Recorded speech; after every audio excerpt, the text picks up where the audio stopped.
ভুল তো ওনার আব্বার হয়। ওনার আব্বা ভুল করে লাইসেন্স নিয়ে ফেলে, ভুল করে হেলিকপ্টারে চড়তে শুরু করে, ভুল করে কি বলে এটাকে সশস্ত্র বিপ্লবের কথা বলে ফেলে কোনো জায়গাতে, ভুল করে সুইজারল্যান্ড থেকে ফ্রান্স চলে যায়, ভুল করে বন্দুক নিয়ে এর ভেতর দিয়ে হাঁটা দেয়, কেপিআই ভিআইপি টার্মিনালের ভেতর দিয়ে হাঁটা দেয় বন্দুকের অংশ বিশেষ সাথে।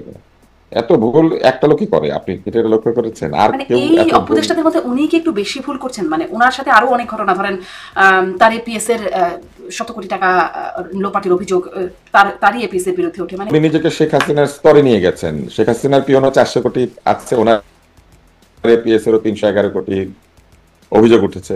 উনি প্রায় সেই লেভেলে নিজেকে নিয়ে গিয়েছেন। এতবার হেলিকপ্টারে অন্য উপদেষ্টারা কেউ চড়েই নাই, হ্যাঁ তাই না? আর মিসাইল তো উনি বলেছেন, বা এতবার হেলিকপ্টার ধরেও তো মনে হয় না যে অন্য উপদেষ্টারা দেখেছেন এই সরকারে, উনি যতবার হেলিকপ্টারে চলেছেন। তো উনি তো ওনার কেসের নাম দিয়েছে জুলকারনাইন, ফেন্ডি, ফেন্ডি কেস নাকি উনি পড়ে নাকি। তো এই তো মানে ওনার ওনার 2 বছর আগের 1 বছর আগের ছবিগুলো দেখলে বোঝা যাবে যে আফেন্দি এটাই আরেকটু শুনি। আফেন্দি আফেন্দি তখন ফেন্ডি পড়তেন কিনা। আফেন্দি কি জানেন তো না, টার্কিশ আফেন্দি মানে হচ্ছে ফ্রেন্ড আর কি। আচ্ছা, আফেন্দি কি তখন ফেন্ডি পড়তেন কিনা এইটা এই মানে 2 বছর কোন আগের ব্র্যান্ডের ছবি পরেন আছে। অত তো বুঝতে পারি না, কিন্তু বোঝা যায় যে তার পোশাক আশাক বা সার্বিকভাবেই তার একটা খুবই মানে যারা যারা জুতা হাতে রাস্তায় ঘুরে বেড়ায় তাদের তো জুতার ব্র্যান্ড জানতে হবে, তাই না? এরা তো জুতা হাতে ঘুরে বেড়ায়, এদের তো সব জুতা চিনতে হবে। বেশি দামি জুতা ঝুলাই দিলে তো লস, ওগুলো আবার ওনারা বাটার দোকান থেকে চুরি করে। ডাক্তার আব্দুল নূর তুষার, আপনাকে স্বাগত জানাচ্ছি পালস অফ পলিটিক্সের আমার আজকের আয়োজনে। ধন্যবাদ। অনেক ধন্যবাদ, আপনি যুক্ত হয়েছেন, সময় দিয়েছেন। একটা বিষয় নিয়ে এখন খুব আলোচনা, বিশেষ করে সামাজিক যোগাযোগ মাধ্যমে অনেক আলোচনা সমালোচনা হচ্ছে। উপদেষ্টা আসিফ মাহমুদের ব্যাগে অস্ট্রের ম্যাগাজিন পাওয়া গেছে, সেটি বিমানবন্দরের মতো জায়গায় পাওয়া গেছে, এবং অনেকেই এটা নিয়ে প্রশ্ন তুলছেন। আপনিও আপনার ফেসবুকে লিখেছেন আসলে এরকম অস্ত্র রাখবার জন্য কি কি যোগ্যতা থাকতে হয় আইনের অনুযায়ী। তার 30 বছর বয়স বা 3 লাখ টাকা তাকে আয়কর দিতে হয়, এরকম যেই যোগ্যতা আছে সেই কথা আপনি উল্লেখ করেছেন।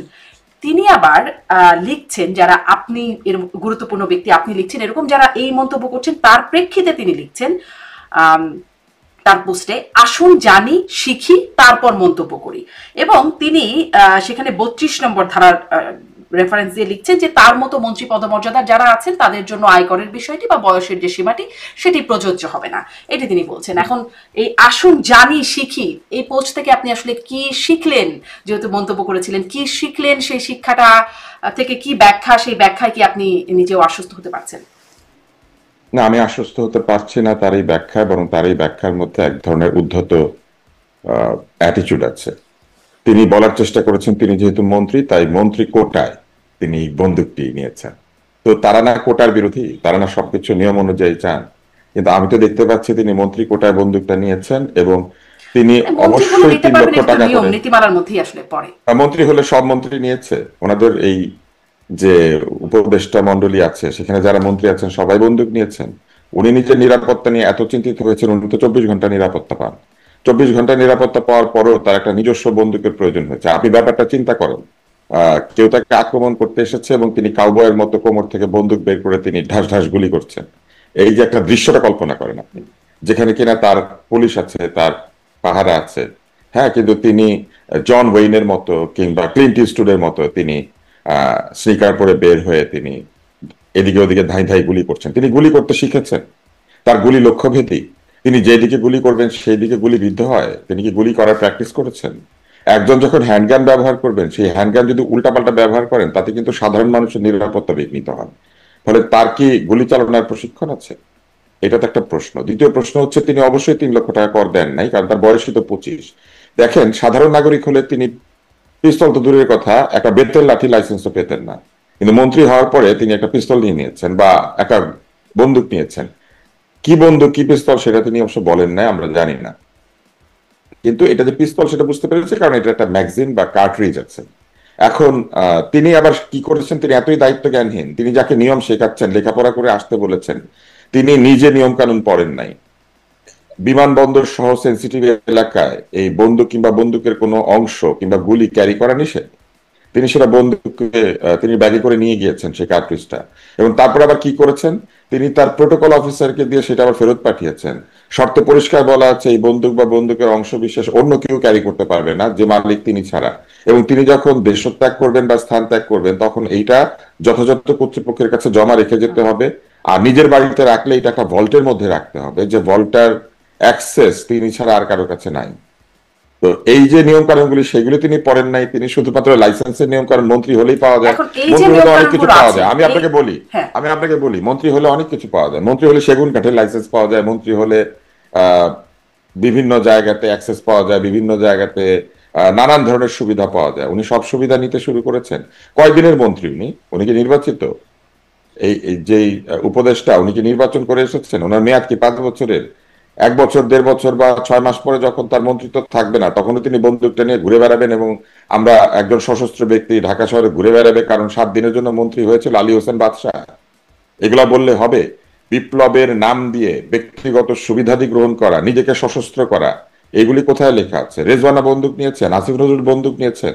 আমরা তো জানি না আসলে আসিফ মাহমুদের যে নিয়েছিলেন এই ভুল বশত যদি ধরা না পড়তেন তাহলে তো আমরা জানতাম না যে আসলে নিয়েছেন কিনা। হ্যাঁ, এবং একটু প্রশ্নটা এখানেই করি। তিনি আসলে বন্দুক কিভাবে ক্যারি করতে হয় সেই নিয়ম কানুনই জানেন না। উনি আরেকজনকে পরামর্শ দেন, লেখাপড়া করে আসেন। ওনার লেখাপড়াটা শেষ করা উচিত। ওনার নিজের লেখাপড়া শেষ হয়েছে? ওনার আসলে আসলে এখন আরো ভালো করে পড়াশোনা করা দরকার। কতটুকু মানে জানেন জানেন না সেটি আরেকটু প্রশ্ন করবো, কিন্তু যেহেতু উনি আমরা এখন উনি অস্ত্র ওনার ট্র্যাক রেকর্ড, আমি আমার হ্যাঁ ট্র্যাক রেকর্ড বলি। আপনার মনে আছে উনি হেলিকপ্টারে করে ভ্রমণ করতে শুরু করলেন? হুম হ্যাঁ, ওনার বাকি উপদেষ্টাদের আর কোনো কাজ নাই, ওনারই খালি দ্রুত কাজ। ওনার 6 দিনের মধ্যে 32 জায়গায় যেতে হয়, উনি হেলিকপ্টার নিলেন, ব্যক্তিগত কোম্পানির হেলিকপ্টার। তারপরে তিনি কি করলেন? তারপরে তিনি একদিন বললেন তার বাপ একটা লাইসেন্স নিয়েছে কন্ট্রাক্টরের, উনি সেটা জানতেন না। উনি জানতেন না, ওনার লোকজন জানে না, উনি ওনার মন্ত্রণালয়ে বলে দিয়েছেন কাউকে যে ওনার নাম ব্যবহার করে, ওনার রেফারেন্স ব্যবহার করে বা ওনার কোনো আত্মীয় স্বজন ওনার মন্ত্রণালয় থেকে সুবিধা নিতে পারবে না। এই নির্দেশটা উনি দিয়েছেন, উনি কিন্তু দেন নাই। এটা দিলে পরে এই লাইসেন্স কি করে ইস্যু হয়েছিল, তাই না? তারপর উনি একটা সাক্ষাৎকার দিয়ে বলেছিলেন যে যদি সরকারের পতন না হতো গত সরকারের, তাইলে ওনারা সশস্ত্র হয়ে যাইতেন। জি এই সশস্ত্র হওয়ার অস্ত্র ওনারা কোথা থেকে পেতেন?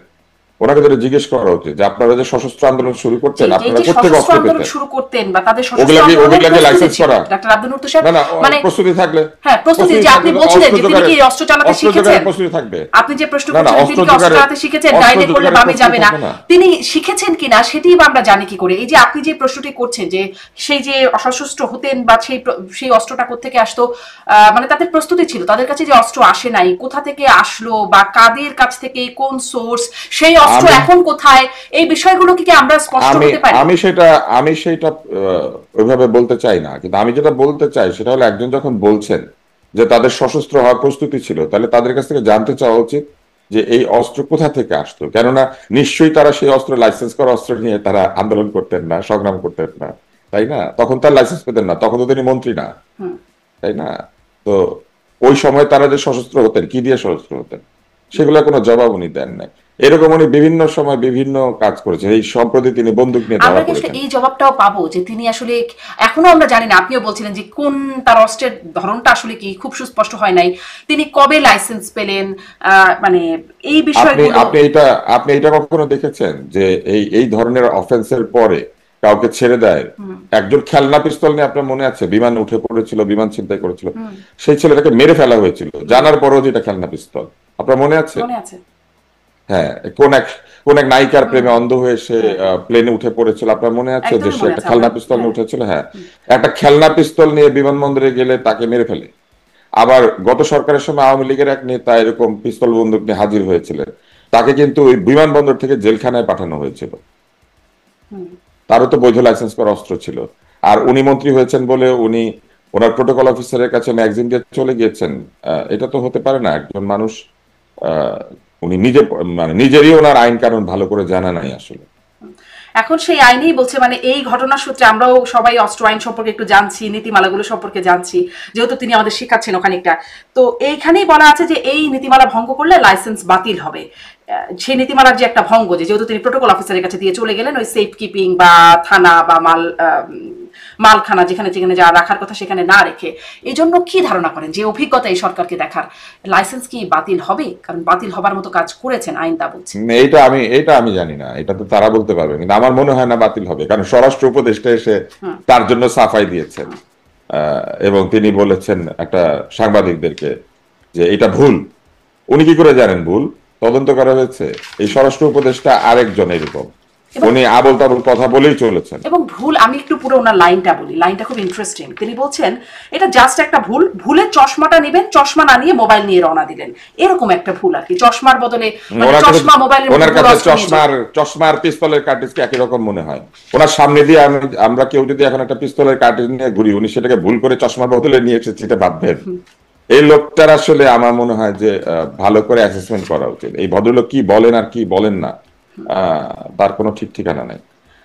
মানে এই যে ঠিক ঠিকানা নাই, এর জন্য একটা সময় স্বরাষ্ট্র উপদেষ্টার পদত্যাগও দাবি করা হলো। মানে কি, কোন সক্ষমতায় তিনি কারা দাবি করেছিল বা আপনার মনে যোগ্যতার আছে? জায়গাটাও যদি একটু জিজ্ঞাসা করে আপনাদের এই বিষয়, এই কারণ আমি কারা কয়েকটা দাবি ঘটনা করেছিল একটু তার রেফারেন্স পদত্যাগ? আকারে বলি, না একটু না, বলি। কারা তার দাবি করেছিল আপনার মনে আছে? কারা দাবি করেছিল পদত্যাগ? জি জি, আমরা দেখেছি, কারা? আমরা দেখেছি তখন হ্যাঁ ছাত্ররাই দাবি করেছিল তার পদত্যাগের জন্য। হ্যাঁ, মানে তার যারা তাদেরকে ক্ষমতায় বসিয়ে তারাই তার পদত্যাগ দাবি করেছিল, কিন্তু হয় নাই। মানে এদের অবস্থাটা বুঝতে পেরেছেন, একবার কেউ চেয়ারে বসলে এরা নিজেরাই তাকে সরাতে পারে না। না, কিন্তু তিনি যে এই মানে পারে না কেন, মানে তিনি আসলে কোন যোগ্যতার বলে আছেন? তিনি খুবই ভালো মানুষ, তার কথাবার্তা খুবই বিনয়, কিন্তু ধরেন এখানে তাকে তিনি বললেন যে আসলে এই চশমার বদলে মোবাইলের মতো, চশমা মোবাইলের মতো বিষয় আর কি, অস্ত্র নিয়ে চলে আসছেন। এবং তাকে যখন সেই আইনের ধারার কথা জিজ্ঞাসা করা হলো যে যোগ্যতার জায়গা, 3 লাখ টাকা কর দেয়া বা বয়সের যে সীমাটা, তিনি বলছেন তিনি এই আইন সম্পর্কে জানেন না। আচ্ছা, নাই জানতে পারেন, সব আইন সবসময় জানবার কথা না। ধরেন মনে পড়লো সাথে সাথে তখন আমার জাতীয় পার্টির অফিসে যখন আগুন দেওয়া হলো, হামলা করা হলো পুলিশ সেনাবাহিনীর উপস্থিতিতে, তখনও যখন তাকে তার পর দিন বা দুদিন পরে হয়তো জিজ্ঞাসা করা হলো, তিনি বললেন এই ঘটনাটা সম্পর্কে তিনি জানেনই না, তিনি স্বরাষ্ট্র উপদেষ্টা। সাবেক রাষ্ট্রপতি দেশ ছেড়ে চলে যাওয়ার পরে বলেন এই ঘটনাটা কিভাবে ঘটলো তিনি জানেন না, শাস্তি নিশ্চিত করবেন, নিতে না পারলে তিনি নিজেই পদত্যাগ করবেন। যা পদত্যাগ তো করলেন না, কিন্তু আমার প্রশ্নটা হচ্ছে বড় বড় ঘটনা বা গুরুত্বপূর্ণ ঘটনা ঘটে যান, তিনি আসলে জানেনই না কেন? না, সবকিছু যে তার জানতে হবে এমন কোনো কথা নেই। এগুলো তো তাহলে তার জানার মন্ত্রণালয়, মানে তার জুরিসডিকশন। না না না, সবকিছু মন্ত্রণালয় তাকে জানাতে হবে এমনও কোনো কথা নাই। মন্ত্রণালয়ের বিভিন্ন ডিপার্টমেন্ট আছে, তারা নিয়মের মধ্যে কাজ করবে। সবকিছু যদি তার মৌখিক নির্দেশ এবং তার অবধানতায় হতে হয়, মানে তিনি জানবেন সব, এটা ধারণা করা ঠিক না, বরং না জানাটাই হচ্ছে বেটার ম্যানেজমেন্ট। কিন্তু প্রবলেমটা হচ্ছে ওনার নিজের যেটা জানা দরকার সেটা উনি জানেন না। যেমন অস্ত্রের আইন উনি জানেন না। উনি এত বছর সামরিক বাহিনীতে কাজ করেছেন। সামরিক বাহিনীর যারা এই লেভেলের অফিসার তাদের অনেকেরই ব্যক্তিগত অস্ত্র থাকে, পার্সোনাল আর্মস থাকে। ধরে নিচ্ছি তার নাই, কিন্তু তিনি একটা বিপদ সংকুল এলাকায় কাজ করেছেন। তিনি কিন্তু পাহাড়ি অঞ্চলে, পার্বত্য অঞ্চলে দীর্ঘদিন ছিলেন। ফলে তিনি অস্ত্রের নিয়ম কানুন, কোনটা বেআইনি কোনটা আইনি, এগুলা জানেন না। এটা বললে বুঝতে হবে যে উনি জানতেন, এখন ভুলে গিয়েছেন। সেটা বয়সের কারণে হতে পারে, অথবা তিনি ইচ্ছাকৃতভাবে আচ্ছা, তিনি বলছেন। জানবেন না, আপনি বলছেন তিনি নাই জানতে পারেন। জাতীয় পার্টির অফিসে এটা পুলিশের দায়িত্ব, পুলিশের বিষয়ক মন্ত্রণালয়ের মন্ত্রী তিনি, উপদেষ্টা তিনি। একদিন আগে সেখানে আগুন দেয়া হলো, পরদিন তিনি জানেন না। তারপরে রাষ্ট্রপতি চলে গেলেন, সাবেক রাষ্ট্রপতি, তিনি বললেন তিনি কিভাবে গেছেন তিনি জানেন না। এই বিষয়গুলো রাষ্ট্রপতি যান নাই তো। হ্যাঁ রাষ্ট্রপতি কিন্তু চিকিৎসা করতে হ্যাঁ, গিয়েছেন। চলে দেশ তো যাওয়া ছেড়েছেন। আর আর চিকিৎসার জন্য যাওয়া দুই জিনিস। উনি হ্যাঁ, তো ফিরে দেশ আসার জন্য বের ছেড়েছেন হয়েছেন। তখন কিন্তু এটার বিষয়টা এরকম ভাবে আসে নাই যে রাষ্ট্রপতি চিকিৎসার জন্য গেছেন। সবাই বলেছেন তিনি পালিয়ে গেছেন, মানে উপদেষ্টারাও বলেছেন, কারণ তখন স্বরাষ্ট্র তারা ওই ঘটনাটাকে আওয়ামী লীগ নিষিদ্ধ করার একটা অজুহাত হিসেবে দাঁড় করিয়ে মিছিল মিটিং করে তখন আওয়ামী লীগের কার্যক্রম নিষিদ্ধ করার জন্য ব্যবহার করেছেন এই ঘটনাটা।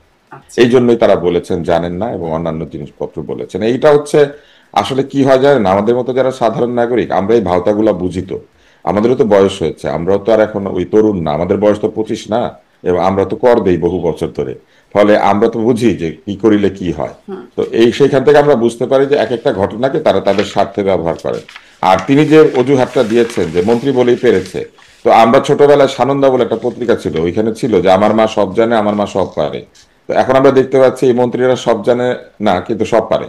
মন্ত্রী বলে তারা নানান কিছু করতে পারে। গণমাধ্যমে প্রথমে যখন খবরটি আসলো তার কিছুক্ষণ পর সেই খবরটি সরিয়ে নেওয়া হলো। পরে অবশ্য যখন আসিফ মাহমুদ বিষয়টি নিজেই ফেসবুকে দিলেন, তারপরে আবার এই খবরগুলো আসলো। তিনি আসিফ মাহমুদ ফেসবুক পোস্টে বলছেন যে তিনি গণমাধ্যম থেকে খবরটি সরানোর জন্য কোনো রকম চাপ প্রয়োগ করেন নাই।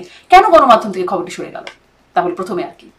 গণমাধ্যম থেকে আমার ধারণা এই খবরটি সরে গিয়েছে সেলফ সেন্সরশিপের কারণে। গণমাধ্যম বিভিন্ন কারণে ভীত এখন। গণমাধ্যম আমার ধারণা যে নিজেরাই ভয় পেয়ে এটা সরিয়ে নিয়েছে। এর কারণও আছে, আপনি নিশ্চয়ই জানেন যে গণমাধ্যমে ঢুকে পড়ে বিভিন্ন সাংবাদিকদের চাকরুচ্যুতি করা, সম্পাদককে সরিয়ে দেওয়া, গণমাধ্যমের মধ্যে ঢুকে সেই গণমাধ্যমকে নিয়ন্ত্রণ করার চেষ্টা করা, এগুলি তো তারা করেছেন এবং তাদের দলবল করেছে। ফলে গণমাধ্যম সবসময় ভয় থাকে যে তারা প্রথম ব্রেক করতে চায় না। প্রথম ব্রেকিংটা কেন গণমাধ্যম আবার ফেরত এনেছে, এটা ওনার ব্যাখ্যার কারণে না, সায়ের জুলকারনাইন ভিডিও সহ এটাকে যখন ফেসবুকে ছেড়ে দিয়েছে এবং এটা ভাইরাল হতে শুরু করেছে, তখন গণমাধ্যম চিন্তা করেছে এটা তো সবাই দেখতেই পাচ্ছে, তা আমাদের কি দোষ, আমরা এখন ছেড়ে দিই। তখন গণমাধ্যম এটাকে আবার ছেড়ে দিয়েছে। তাহলে কিন্তু এই যে গণমাধ্যমের যে একটা ঠুটো অবস্থা, গণমাধ্যম যে ল্যাংড়া হয়ে গিয়েছে, এই ল্যাংড়া হয়ে যাওয়াটা গণমাধ্যমের নিজের দোষ। গণমাধ্যম কেন নতি স্বীকার করছেন? গণমাধ্যমকে কেন মাথা নিচু করতে হবে অন্যায় দাবি কিংবা আহ, যে কোনো ধরনের ন্যায়সঙ্গত খবর প্রকাশের ক্ষেত্রে? বরং জনগণের অধিকার হচ্ছে জানা। কেননা যারা ওইখানে অনির্বাচিত ভাবে বসে আছেন, তারা বারবার জনগণকে অজুহাত হিসেবে ব্যবহার করছেন যে জনগণ নাকি তাদেরকে ওইখানে চেয়েছে।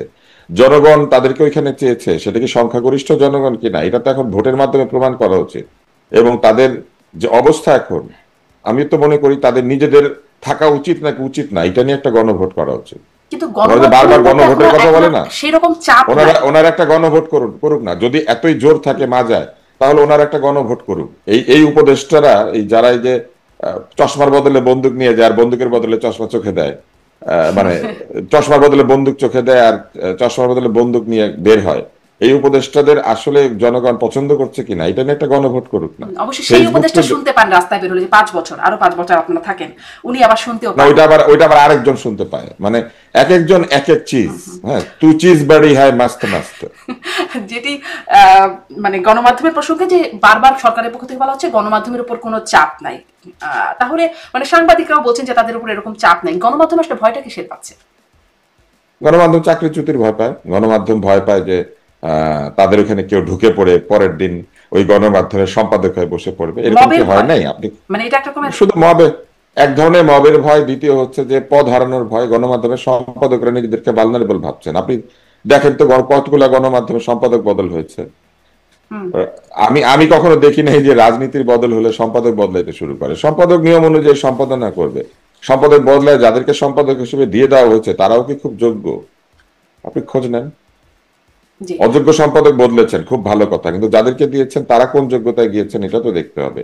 পলিটিক্যাল কোটায় গিয়েছেন, মবের কোটায় গিয়েছেন, পছন্দের কোটায় গিয়েছেন, কোটাই তো চলছে, কোটা তারপর কিন্তু বদলায় নাই। আপনি তো বেশ কোথাও খোলামেলা কোটা কথা। বন্ধ হয় নাই। হ্যাঁ। কোন একটা কোটা বন্ধ হয়েছে আপনি বলেন যে অমুক কোটাটা বাতিল করা হয়েছে? কোন কোটা বাতিল করা হয়নি, শুধু মুক্তিযোদ্ধাদের কোটা নিয়ে তাদের আপত্তি আছে। বরং নতুন কিছু কোটা আরো এসেছে কিছু কিছু ক্ষেত্রে, কিছু হ্যাঁ, নয়া নয়া কোটা তারা দিয়েছে। কোটার সুবিধা আসছে, কিন্তু আহ, এই যে মবের ভয়ের কথা, মানে আপনি বেশ খোলামেলা কথা বলেন, আপনি নিজে কখনো মবের কথা, মানে মবের ভয় মাথায় এসেছে আপনার? সেদিন আমি আমারই অনুষ্ঠানে আবু আলম শহীদ খানকে জিজ্ঞাসা করছিলাম যে আপনি কি ব্যক্তিগতভাবে, মানে আপনিও আওয়ামী লীগের সরকারের সময় সচিব ছিলেন, কখনো মবের ভয় পান কিনা? তিনি বলছেন হ্যাঁ, তিনি নিজেই মবের ভয় পান। আপনার কাছে ওই প্রশ্নটা জিজ্ঞাসা করতে ইচ্ছা করলো, আপনি আপনার কি? মনে হয় আমি ভয় পাই? আপনার আমার কথা শুনে আপনার মনে হয় আমি ভয় পাই? সেটাই বলছি, খোলামেলা কথা বলেন, কিন্তু কখনো কি মাথায় এটা মনে হয় যে মব আসলে আপনাকেও আক্রমণ করতে পারে? এটা কি মনে হয় কখনো? হ্যাঁ, এটা আমার সামনে এসে দাঁড়ালে তারা টের পাবে। আপনার কাছে তো আর আসিফ মাহমুদের মতো পিস্তল নাই, টের পাবে কিভাবে? পিস্তল দরকার হয় না। মানুষের মানুষ যে, যাকে মানুষ ভালোবাসে, তার তো লাঠি দরকার হয় না। মানুষের ভালোবাসা হারিয়েছে বলে লাঠি হাতে ঘুরছে। আচ্ছা, এই মানে গণমাধ্যমের ভূমিকা নিয়ে একটু বলি যে এই ভাইরাল হওয়ার ঘটনা বা গণমাধ্যমে যে আসলো বা সামাজিক যোগাযোগ মাধ্যমে, এটিকে তিনি আসিফ মাহমুদ জাতীয় নিরাপত্তার জন্য প্রশ্ন, মানে এটি এই ঘটনাকে বলছে, তিনি লিখছেন কোট আনকোট, এটা বুঝতে পারলাম যে পিস্তল কেন, মিসাইল সঙ্গে রাখলেও আমি আপনি কেউই নিরাপদ নই। যেভাবে মুহূর্তের মধ্যেই দেশের প্রধান ইন্টারন্যাশনাল এয়ারপোর্টের সিসিটিভি ফুটেজ এজেন্সির মাধ্যমে বিদেশে অবস্থানরত কারো হাতে পৌঁছে গেল, তার রীতিমতো ভয়ঙ্কর। অনেকগুলো প্রশ্ন, মানে আমি আপনি, মানে আমাদেরকেও ওনার কাতারে কিভাবে নিলেন? এক, দুই, এজেন্সির মাধ্যমে কোন এজেন্সিকে তিনি মিন করলেন যে বিদেশে পাঠানোর, এবং তার কাছে এত ভয়ঙ্কর মনে হচ্ছে কেন? মানে ভাইরাল হওয়াটা, হুইসেল ব্লোয়ার সাংবাদিক তো এই কাজ করতেই পারে। এই উপদেষ্টা যখন বিদেশে গিয়ে, যাদের কোনো ধরনের অথরিটি নাই কিংবা যাদের কোনো ধরনের লিগ্যাল জুরিসডিকশন নাই, এমন লোকদের সাথে দেখা করেছেন না? সুইজারল্যান্ড থেকে ফ্রান্সে যান না? তো এরকমই আরেক অ্যাক্টিভিস্টের কাছে যদি ভিডিও পৌঁছে যায় তখন ওনার খারাপ লাগে। অন্যের ভিডিও ওনার ভালো লাগে, নিজেরটা ভালো লাগে না। অন্যের ফোন কল ওনার ভালো লাগে, নিজেরটা ভালো লাগে না। আগে যখন এই জুলকারনাইনের কাছে নানান জিনিসপত্র চলে গিয়েছে এবং সে ফাঁস করেছে, তখন তাদের ভালো লেগেছে, এখন লাগে না। যখন all the prime minister's men বানিয়েছে জুলকারনাইন, তখন তাদের ভালো লেগেছে, এখন লাগে না, তাই না? কিছুদিন পরে তো ওনার যে অবস্থা হবে, অল দ্য অ্যাডভাইজার্স গানস এই নামে একটা এসে যেতে পারে। কিন্তু ওনার কয়টা বন্দুক এটা উনি ঘোষণা দিয়েছে। ওনার ছোটটার কার্ট্রিজ ধরা পড়েছে, বড়টা কোথায় রেখেছে? ওনার তো 2টা লাইসেন্স পাওয়ার কথা। উনি একটা পাবেন শর্টগানের, কারণ যে কিনা হ্যান্ডগান পায় সে সাথে শর্টগানও পায়। কারণ শর্টগানের জন্য লাগে 1 লাখ আর হ্যান্ডগানের জন্য লাগে হচ্ছে 3 লাখ। তো সেই শর্তে কিন্তু যার হ্যান্ডগান থাকে তার একটা শর্টগানও থাকে। তো সেই শর্টগানটা কোথায় রেখেছেন এটাও তো বলতে হবে। আর মিসাইলের গল্প শোনাচ্ছেন, জীবনে উনি মিসাইল চোখে দেখেছেন? তবে এটা আমি নিশ্চিত যে চশমা মনে করে কার্ট্রিজ নিয়ে যেতে পারলে লাঠি মনে করে মিসাইল নিয়ে উনি এয়ারপোর্টে ঢুকতে পারবেন, এই ব্যাপারে কোনো সন্দেহ নাই। নিয়ম কানুন শিখতে বলেছেন তো, অনেক লেখাপড়া করেছেন, ওই লেখাপড়া করে উনি মন্ত্রী হিসেবে মিসাইল নিয়ে প্লেনে ওঠার চেষ্টা করতে পারেন, অথবা যুদ্ধ বিমানে উঠে পড়তে পারেন। হেলিকপ্টারে চড়েছেন, প্লেনে গিয়েছেন অস্ত্র নিয়ে, বাকি তো আছে শুধু যুদ্ধ বিমান। আচ্ছা, মানে তিনি যে দেখেন নাই মিসাইল, এটাই বা আমরা কিভাবে নিশ্চিত হতে পারি? তাই সশস্ত্র। দেখতে না, মিসাইল আসলে এমন একটা জিনিস, এটা তার ঘরের মধ্যে রাখা যায় না। আপনি যদি মিসাইল দেখে থাকেন তাহলে বুঝবেন এটার যে আকৃতি আমি প্রকৃতি, দেখি, এটা ওনার যে বড় গাড়িটা পেয়েছেন মানে ওটার মধ্যে আটবে না, সরকারি টিভিতে গাড়িটা দেখেছি, পেয়েছেন ওটার সামনাসামনি মধ্যে এসব আটবে না, দেখার ট্রাকে সুযোগ ট্রাকে সক্ষমতা করে কিছুই আমার নিয়ে নাই। যেতে হবে। মানে ট্রাকে করে নিয়ে যেতে হবে। মিসাইল লঞ্চ করার জন্য মিসাইল সাইট লাগে, মিসাইল রাখার জন্য মিসাইল সাইলও লাগে। এগুলো মাসুদ রানা পড়লে শিখা যায়। আমি বলবো যে ওনার একটু ভালো করে মাসুদ রানা পড়া উচিত, কারণ উনি তো 007 হয়েছেন, সাথে বন্দুক নিয়ে ঘুরেন। জি, আব্দুল মুত্তার স্যার, আপনি জুলকারনাইন সাইরের কথা বলছিলেন। তিনি ফেসবুকে লিখছেন যে মানে তিনি মানে বেশ কিছু গুরুত্বপূর্ণ বা উল্লেখযোগ্য কথা বলছেন। একটা জায়গায় তিনি লিখছেন, সাধারণ নাগরিকদের জীবন সাধারণই থেকে যায়, তারা আঙ্গুল ফুলে কলা গাছ হয়ে যায় না, তারা জীবনে প্রথম সুইজারল্যান্ড গিয়ে আরেকজনের টাকায় ফেন্ডির জ্যাকেট, ডিজাইনার ঘড়ি কেনেন না, মন চাইলে দুবাই উড়াল দেয় না, আর মানুষের দেয়া টাকায় দুবাই মলে শপিং করে বেড়ায় না।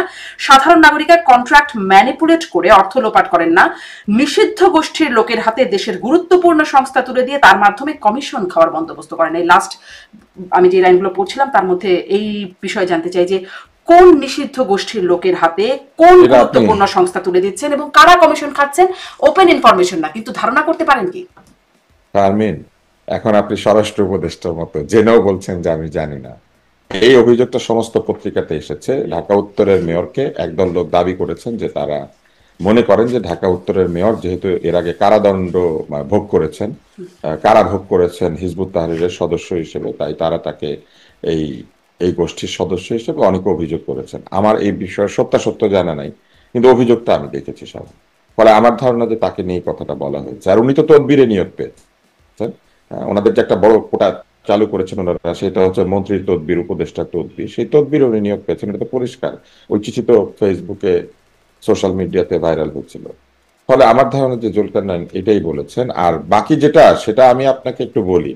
এই উপদেষ্টার যে নিজের নির্বাচনী এলাকা বা নিজের যে গ্রামের এলাকা, সেখানে সোশ্যাল প্রতিষ্ঠানগুলো গত 10 মাসে কত টাকা সরকারি অনুদান পেয়েছে, বা সরকারি ফান্ড থেকে বা লোকাল ফান্ড থেকে কি কি অনুদান পেয়েছে, ওনার বাবা কোথায় কোথায় সফর করছেন, এবং ওনার বাবা যখন সফর করেন কয়টা গাড়ি তার সাথে চলে, এইগুলার খোঁজ খবর নেন সামনে নিলে আপনারা বুঝতে পারবেন যে কোথায় কন্ট্রাক্ট ম্যানিপুলেশন হচ্ছে, কোথায় সরকারি অর্থ ব্যক্তি স্বার্থে ব্যবহৃত হচ্ছে।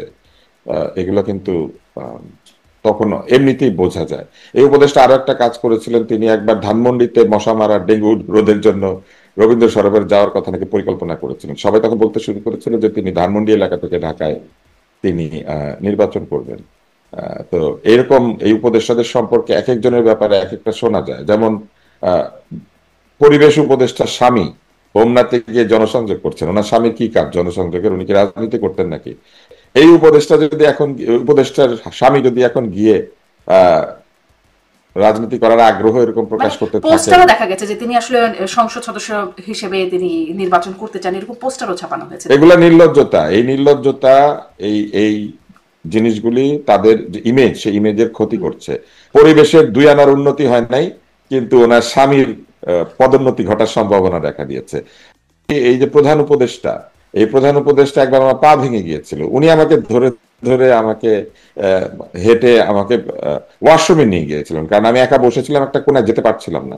ফলে এই প্রধান উপদেষ্টা আমাকে এই পরিমাণ স্নেহ করেছেন। এখন কি আমি যে লাইসেন্স পারমিটের আবেদন করেছি, করি নাই তো? তো চিনলে লাইসেন্স পারমিট পাইতে হবে, চেনা কি লাইসেন্স পারমিট পাওয়ার উদাহরণ? জি, আবার একটু আসি সেই জুলকারনাইন সাইরের ফেসবুক পোস্টের কথা বলছিলাম। তিনি আরও লিখছেন যে বোঝা যাচ্ছে যে হয়তো তিনি মানে বা বোঝাতে চাচ্ছেন যে আসিফ মাহমুদকে তিনি ইঙ্গিত করছেন। তিনি লিখছেন, তুমি বরং আপাতত ইয়ানাফসি করো, যা যা করেছো সেসব তো আর সিসিটিভির কাভারেজের মধ্যে করোনি। সেসব যখন প্রকাশ পাবে তখন কি বলবা, সেই স্ক্রিপ্ট রেডি করো। আর আমাকে যারা তথ্য দেয় তারাই দেশের শ্রেষ্ঠ সন্তান, বাটমার কিসিমের না যে ক্ষমতার আজ পেয়ে নিজ বাপের নামে ঠিকাদারি লাইসেন্স নেয় আর ধরা খাইলে বলে আমি তো জানতামই না। মানে এই যে সিসিটিভির কাভারেজের বাইরে মানে কথা তো ছিল, প্রধান উপদেষ্টা বলেছেন স্বচ্ছতার কথা, প্রধান উপদেষ্টার প্রেস সচিবও বলেছেন সবকিছু খুব স্বচ্ছতার মধ্য দিয়ে হবে, মানে এত কিছু সিসিটিভির কাভারেজের বাইরে কি ঘটে যাচ্ছে, এবারে আরো অনেক কিছুই আমাদের জানবার কথা ছিল, কি কি চুক্তি হয়েছে সেটি প্রকাশিত হবার কথা ছিল, আরো অনেক কিছুই আসলে একটা একটা করে বলতে গেলে অনেক কিছুই আমাদের জানবার কথা ছিল, কিন্তু ইভেন কি করিডোর বা করিডোর দেয়া নেয়া নিয়ে কি বিষয় হচ্ছে সেই বিষয়গুলো আমাদের জানবার কথা ছিল, এরকম আমরা অনেক কিছুই আসলে জানতে পারছি না। স্বচ্ছতার জায়গাটা আপনি সরকারকে স্বচ্ছতার জায়গায় 10-এ কত নাম্বার দেবেন? স্বচ্ছতার জায়গায় এই সরকারকে আমি 10-এ 5 দিব। এর চেয়ে বেশি পাওয়ার মতো অবস্থায় তারা যান নাই, কারণ তারা তাদের কাজগুলিকে ব্যাখ্যা করতে পারেন না। স্বচ্ছতা দুই ধরনের, আপনি সব জানতে পারছেন, তো সেই স্বচ্ছতা বিরুদ্ধে তাদের অবস্থান আছে অনেকের। যেমন এই যে সিসিটিভির ফুটেজ কেন গেল এটা নিয়ে উষ্মা প্রকাশ করেছেন তিনি, তো তার মানে তারা এই স্বচ্ছতা চান না। ফুটেজ কেন যাবে এটা তিনি খুবই এটা মনে করেছেন যে খুবই নিরাপত্তার বিঘ্ন ঘটেছে। তো উনি এই ভদ্রলোক মাস্ক পরে তার এনসিপির বন্ধুদের সঙ্গে কফি খেতে গিয়েছেন, উনি তো অন্য রাজনৈতিক দলের লোকদের সঙ্গে কফি খেতে যান না। মন্ত্রী হিসেবে, উপদেষ্টা হিসেবে ওনার কোনো রাজনৈতিক দলের সঙ্গে সরাসরি আড্ডা দেওয়া বা রাজনৈতিক দলের সদস্যদের সঙ্গে সরাসরি আড্ডা দেওয়াটা এক ধরনের নিরপেক্ষতা ভঙ্গ করা। উনি এখন যেখানে আছেন উনি কারোর প্রতি আলাদা অনুরাগ শো করতে পারবেন না, এটা হচ্ছে তার শপথের অংশ। তো উনি তো আলাদা অনুরাগ শো করেছেন, মধ্যরাতে উনি সিসিটিভি ছাড়াই আরেকজনের মোবাইলে তাকে ধারণ করা হয়েছে এবং সেটাও ভাইরাল হয়েছিল। তো সিসিটিভির মধ্যে তো আর সবাই থাকে না সবসময়, সিসিটিভি তো আসলে একটা প্রাইভেসি ব্রিচ।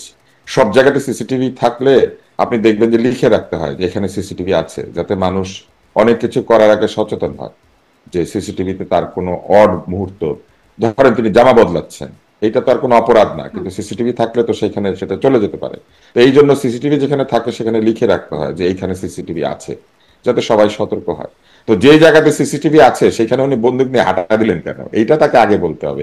অন্য সব যাত্রী এরকম বন্দুক নিয়ে হাঁটে সিসিটিভির তলে দিয়া? অবশ্য বলছেন তো ভুল এইটা বশত, তাকে বলতে হবে। ওই চশমার মতো, চশমা মোবাইলের বদলে ভুল তো ওনার আব্বার হয়, ওনার আব্বা ভুল করে লাইসেন্স নিয়ে ফেলে, ভুল করে হেলিকপ্টারে চড়তে শুরু করে, ভুল করে কি বলে এটাকে সশস্ত্র বিপ্লবের কথা বলে ফেলে কোনো জায়গাতে, ভুল করে সুইজারল্যান্ড থেকে ফ্রান্স চলে যায়, ভুল করে বন্দুক নিয়ে এর ভেতর দিয়ে হাঁটা দেয়, কেপিআই ভিআইপি টার্মিনালের ভেতর দিয়ে হাঁটা দেয় বন্দুকের অংশ বিশেষ সাথে।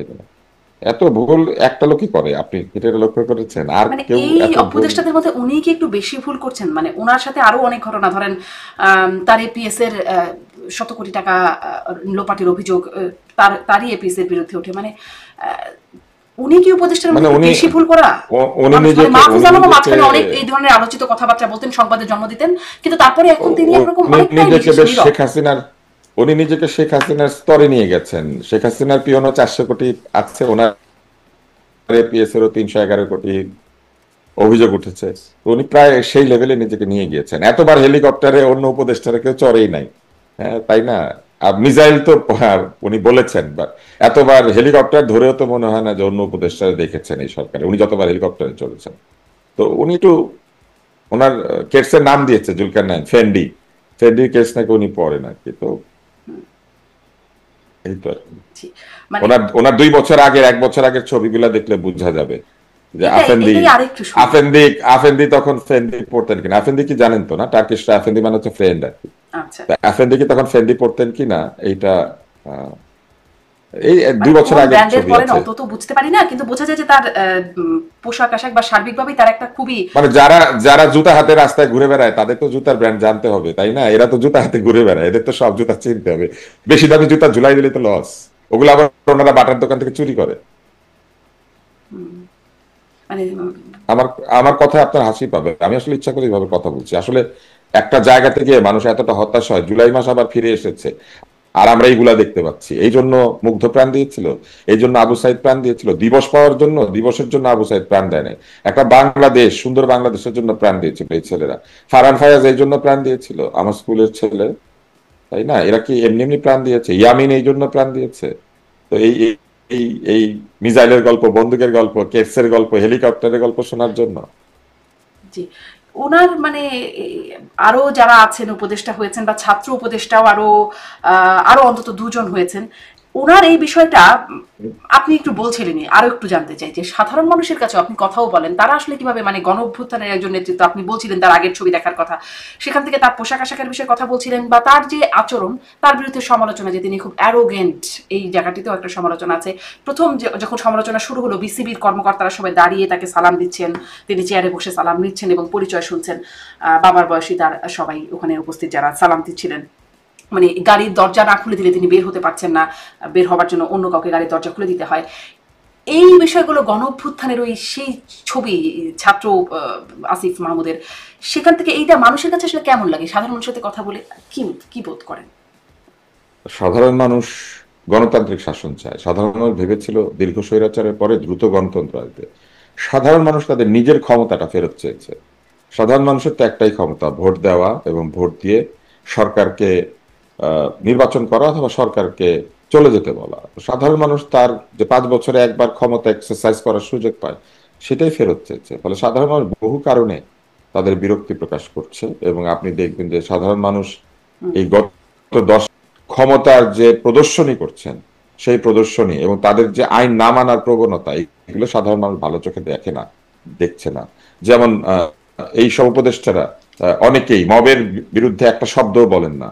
তার মানে তারা এমন একটা পরিবেশ তৈরি করছেন যে ভবিষ্যতে তাদের যখন পাহারা থাকবে না, তখন তাদের কেউ কেউ এরকম জুতা হাতে এসে হাজির হবে। সেই পরিবেশ তারা রেখে যেতে চাচ্ছেন এই বাংলাদেশে। আর এই জুতার হাত থেকে বাঁচার জন্য কি তারা আবার বন্দুক জোগাড় করেছেন? মানে আপনি যদি পুরো পরিবেশটা চিন্তা করেন, তাহলে এটা একটা অসুস্থ পরিবেশ। একদিকে তারা আইন না মানতে একদল লোককে উৎসাহ দিচ্ছেন, আরেকদিকে তারা প্রেস সচিব নিজেরা, অবশ্য মব বলেন না, বলছেন এটি প্রেশার গ্রুপ। উনি তো প্রেস সচিব থেকে প্রথমে হয়েছিলেন চৌবাচ্চা সচিব, উনি অর্থনীতির একটা দিয়েছিলেন, তারপরে হয়েছিলেন ডাস্টবিন সচিব, এখন হয়েছেন প্রেসার সচিব।